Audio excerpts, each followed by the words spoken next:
Hop, j'ai juste attrapé un papier. Vas-y.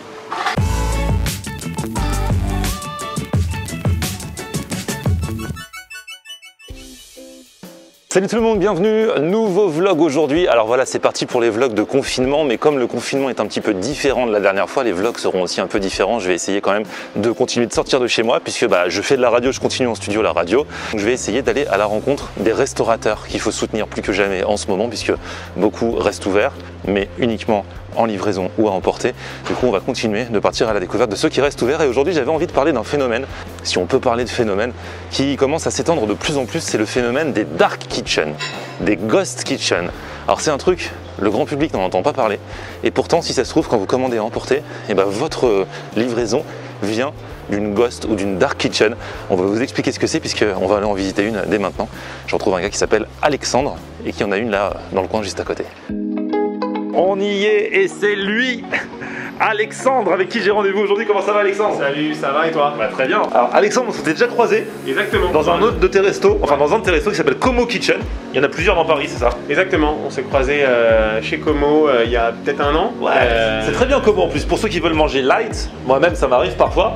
C'est très bon, c'est très goûtu, franchement, on s'est bien régalé. Cuisine méditerranéenne, c'est light, c'est gourmand. Donc toi, Alexandre, t'as quel âge toi, Alexandre? Moi, je viens d'avoir 30 ans. Tu viens d'avoir 30 ans? Ouais. Parce que le mec, il m'a déjà raconté un petit peu son parcours.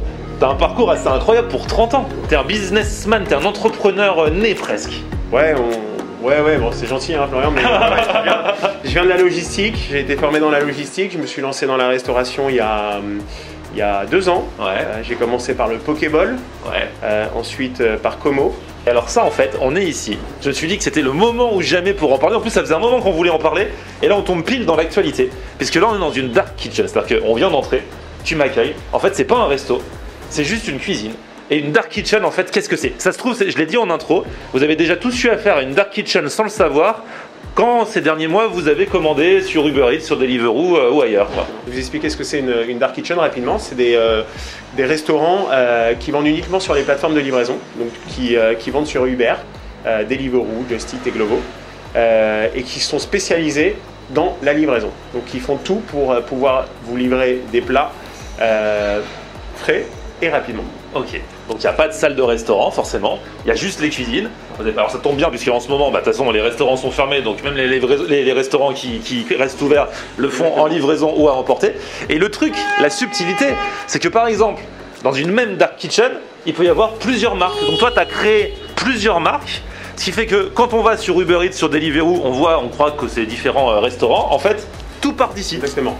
On a créé des restaurants virtuels, des marques virtuelles. Donc aujourd'hui, on a des cuisines méditerranéennes, on a du burger, on a du fried chicken, on a des cuisines argentines. Voilà, on a plein de types de cuisines pour que tu puisses, en fait, quand tu ouvres l'application, commander dans un de mes restos. C'est pratique. Voilà. Et même pour toi, pour le restaurateur, au niveau des produits que tu achètes, des matières premières, ça veut dire que par exemple, si tu achètes du poulet, et que tu as plusieurs de tes marques qui ont besoin de poulet, tu utilises le même poulet. Exactement. Et du coup, il y a encore moins de potentiel gâchis possible. Quoi. Ouais, et tu as tout compris. Ouais. On arrive à mutualiser beaucoup de produits entre les marques, qui nous permet de minimiser les pertes et réduire les coûts d'achat. C'est génial, voilà, c'est top. Et puis du coup, tu peux te permettre d'avoir peut-être un poulet de meilleure qualité. Exactement. Puisque tu sais, quoi qu'il arrive, tu vas l'écouler, il va pas partir en gaspillage. Quoi. Exactement, c'est exactement ça, t'as tout compris. Du coup, on va visiter, donc c'est là que ça se passe? Ouais, c'est là que ça se passe. Donc là, il y a combien de marques dans cette kitchen? Alors là, aujourd'hui, on a 4 marques actuellement, et on va en ouvrir à peu près une dizaine. Ok, voilà. très bien.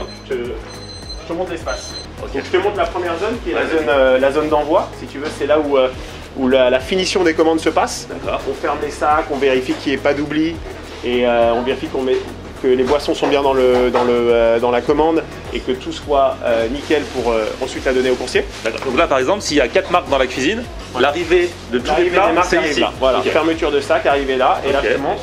Ah, et on la passe au coursier. Comme je te l'ai dit, on était dans le sas de coursier tout à l'heure. Ok, voilà.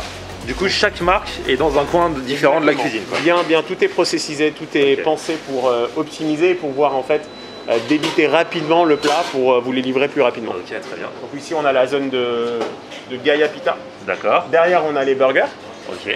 Ici, on a des marques méditerranéennes. Et les empanadas, donc tout le monde se prépare pour le service du midi. Bonjour. Et les zones de stockage au fond, qui sont là-bas pour le stockage, le sec et l'hygiène. Et du coup, il te reste encore de la place pour accueillir d'autres marques plus tard. Là, voilà, comme je vous l'ai dit, ici, cette cuisine, il y aurait à peu près 12 marques. Et du coup, l'élaboration des recettes, pour chaque spécialité, tu as des chefs différents. Voilà. J'ai des chefs avec qui on spot les concepts cool qui existent partout dans le monde, qu'on retravaille ici. On établit des fiches techniques, on retravaille, on source les produits, on met en place les playbooks opérationnels et ensuite on les lance dans nos cuisines. Voilà. Franchement, je trouve que c'est super intéressant de parler de ça, encore plus en ce moment, parce que c'est un truc qu'on ne soupçonne pas quand on commande. Et c'est rigolo parce que des fois vous vous dites c'est marrant, parce que dans mon quartier je savais pas qu'il y avait tel restaurant. Ouais. Et c'est normal, parce qu'il n'y a pas le restaurant, il y a juste la cuisine. Voilà, il y a juste la cuisine où tout est préparé minute. Ouais. Voilà. Avec la triste actualité, ça prend encore plus d'essor que prévu. Toi, tu avais commencé les Dark Kitchen avant le premier confinement. On a commencé il y a à peu près 10 mois. Donc on a eu l'idée avant le confinement. Aujourd'hui, la food delivery, le secteur de la food delivery est en pleine croissance. Paris est un marché qui n'est pas encore mature, donc qui va arriver à maturité dans quelques années. Donc voilà, on a pris le pli de faire de la Dark Kitchen. Bon là du coup, alors je vais pas pouvoir goûter tout ce qu'il y a dans toute la kitchen parce qu'il y a trop de marques. Mais là c'est vrai que j'ai pas fait de pita ces derniers temps sur ma chaîne.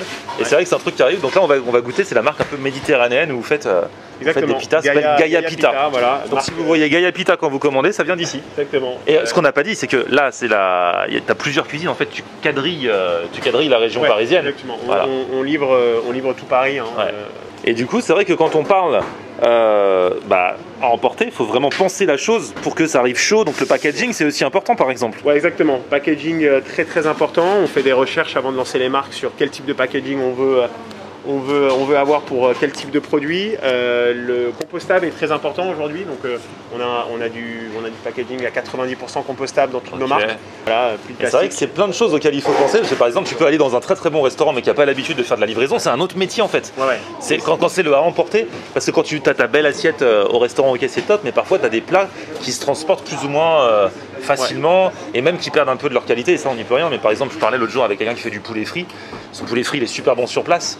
Mais quand il arrive avec la condensation dans les boîtes et tout, il est souvent un petit peu moins bon. Donc c'est difficile d'avoir exactement la même qualité quand ça sort tout juste du four, quoi. Ouais, c'est ça, il faut penser le produit à la livraison. Donc Yuri, toi tu es le directeur de la kitchen. Exactement, je suis le directeur de la kitchen. Je suis là pour la charge de la qualité des produits, planning, réception commande. Toi tu coordonnes toutes les marques qui sont là. Exactement. Donc c'est-à-dire que tu es capable de cuisiner tous les trucs de toutes les marques qui sont là. Je suis capable, du moins j'aime à le penser. Du coup c'est toi qui me fais ma pita, on m'a dit. Yes, je vais te faire une pita, yes. Là on va voir l'opération zucchini qui est une pita avec les falafels de courgettes. On a la chicken shakshuka avec de la shakshuka et du poulet. Ah c'est bon la shakshuka en plus. Ouais. Ah ouais, ça tue. Ah ouais. Là t'as le crispy chicken qui est l'un de mes préférés. Ah ouais. La sauce elle est terrible. Du coup en fait voilà, chaque collaborateur est formé à toutes les cuisines pour que ça puisse se switcher. C'est ça, exactement, comme ça. Enfin, du moins là, pour l'instant, on est en train de mettre les équipes en place. Ensuite, ils se formeront petit à petit. Pour chacun, et comme ça, vous pourrez faire tourner les équipes en fonction. Ah oui, d'accord, donc tu reçois le ticket, normal. Je regarde s'il y a. S'il y a une friture, je l'envoie à Mister qui est responsable de la friteuse là-bas, d'accord. Que ce soit le poulet crispy, les frites ou autre, d'accord. Là, ensuite, je prends ma pita qui est normalement prédécoupée, qui est mise en place. Elle reste bien chaude. Ah ouais. La pita est belle, hein. Ouais. En fait, c'est vraiment des pitas de qualité. Ouais, vous avez bien choisi. Yes. Ensuite, du coup, crème d'ail. Yes. Tu vas appuyer pour que ça soit la sauce se répartisse partout. Ah oui, que ce soit bien imbibé de partout.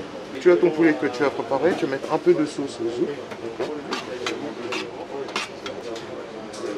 Tout est pesé. Du coup, vous savez exactement combien il faut en mettre et tout. Voilà, exactement. Sur les fiches, tu vois, tu as le grammage pour tout. D'accord. Comme ça, s'il y a moi qui commande et un pote qui commande, on aura le même normalement. Voilà, exactement. Il n'y en aura pas un qui aura été avantagé ou désavantagé. C'est sûr, c'est sûr. C'est pas la pita la plus facile à faire parce que. C'est celle que j'ai choisie, je suis désolé. Voilà, non, il n'y a pas de mal. Y a pas de mal. Tu as mis ta crème d'ail, là il faut que tu mettes ensuite ta shakshuka pois chiche. Ah ouais. Alors la shakshuka, comment on peut expliquer? Alors c'est une... Bon, ça se rapproche, c'est très proche de la sauce tomate. Ouais. D'accord. Un peu ratatouille aussi, il y a des poivrons. Voilà, il y a des poivrons. Selon les régions, il y a des carottes. Ouais. Selon les régions, il y a des pois chiches. Ouais, celle-ci c'est avec des pois chiches dedans, donc ça va bien caler parce qu'entre la pita, plus les pois chiches qu'il y a dedans, plus le poulet. Tu vois, tu essayes de la mettre On ajoute le poulet et ça sent trop bon parce que le poulet déjà vu comment il est assaisonné et tout, il sent bon. La shakshuka aussi, même avec le masque on sent. T'en remets un petit peu par-dessus du coup. Voilà, exactement. Pour que ça fasse des strates et pour que toi, lorsque tu vas manger ta pita, que tu en retrouves partout en fait. Faire ce qu'on appelle chez nous sur ma chaîne les bouchées parfaites. Les bouchées parfaites, voilà. Exactement. Ce qui est bien, c'est que tu en as du début à la fin. Ouais. En fait, tu mets une couche de shakshuka, une couche de poulet, tu remets une couche de shakshuka et une couche de poulet. Yes. Hop, juste attraper un papier. Vas-y. Après, tu mets dans le papier. Voilà. Hop.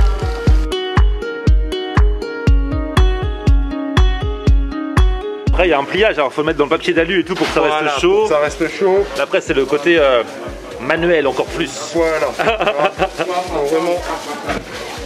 En fait, il faut vraiment qu'elle arrive dans un état parfait chez le client. Qu'elle soit pas trop secouée sur le scooter. Voilà. Et on laisse un peu d'espace parce que sinon ça va être beaucoup trop humide à l'intérieur.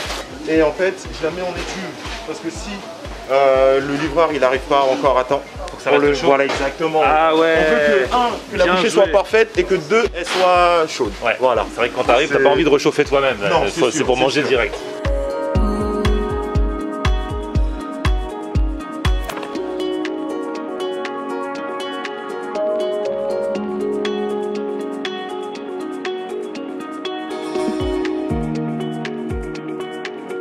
Tout a été pensé pour la livraison. Donc on fait en sorte le packaging, tout ce qui va aller dans le sac ne bouge absolument pas. Ouais, parce qu'on connaît les scooters. Exactement. Ça bouge déjà. Ça bouge assez rapidement. Ouais.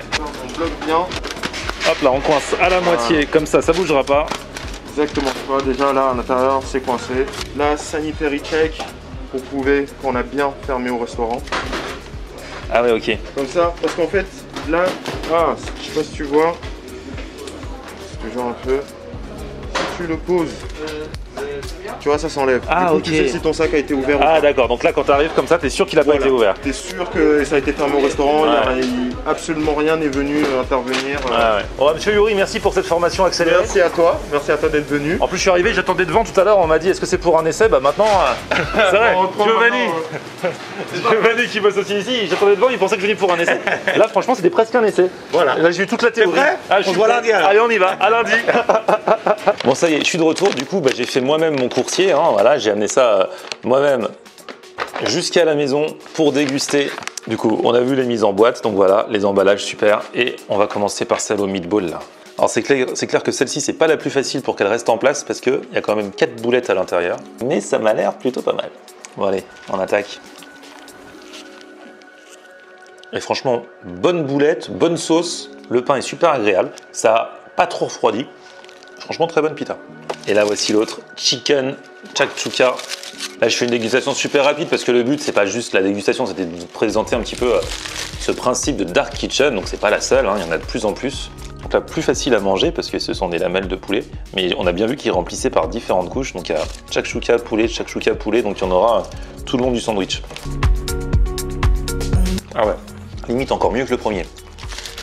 Le poulet de base a été mariné, la sauce est bonne, mélangée au poivron de la shakshuka et au pois chiche parce que c'est une shakshuka au pois chiche, donc il y a carrément des pois chiches aussi dans le truc. Franchement, ce genre de pita, ça cale. Ceux qui prennent ça avec une frite plus une assiette de mezze, ils sont bien, et même sans les frites. Bon, franchement, c'était super bon, super frais, ça fait plaisir de démarrer ainsi le confinement. On va garder le contact pendant ce confinement, donc restez là. Petit pouce vers le haut si vous avez kiffé la vidéo, vous abonnez à ma chaîne et on se retrouve sur mon Facebook, c'est Florian en Air, et Twitter, Snapchat, Instagram, c'est Florian en Air. A plus, ciao. On aime regarder Florian en air. Ok. On aime regarder Florian en air. On aime regarder Florian en air. Alors tu dis quoi Florian?